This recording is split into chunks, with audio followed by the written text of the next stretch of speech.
উনি নাকি ভীষণ বদমেজাজি।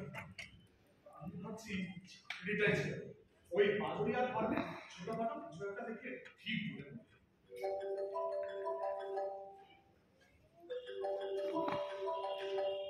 হ্যাঁ স্যার বলুন। ঈশানলাল, কি করছো? নিশ্চয় অফিসে বসে গুলতানি মারছো। না না স্যার, ওই আগামী কনসাইনমেন্ট আর মিটিং গুলো নিয়ে একটু ডিসকাস করছিলাম। শোনো, আগামী সপ্তাহে আমি ট্রান্সফার হয়ে যাচ্ছি। কে আসছে জানো তো? শুনলাম স্যার চৌবেজি আসছে। হ্যাঁ, আমাকে তো ডোবালে। চৌবে কিন্তু ছাড়বে না, মুখ দিয়ে রক্ত উঠিয়ে ছাড়বে। তাই সময় থাকতে তোমাকে সাবধান করছি, ওই ছোটা অভ্যেস করো। দরকার হলে দীঘা মন্দারমণি গিয়ে চার্জ হয়ে এসো, তারপর আবার ছোট। গেল, চুপ করে গেলে যে। শোনো, আমি তোমার কোনো ক্ষতি করিনি, এটা তুমি পরে বুঝতে পারবে।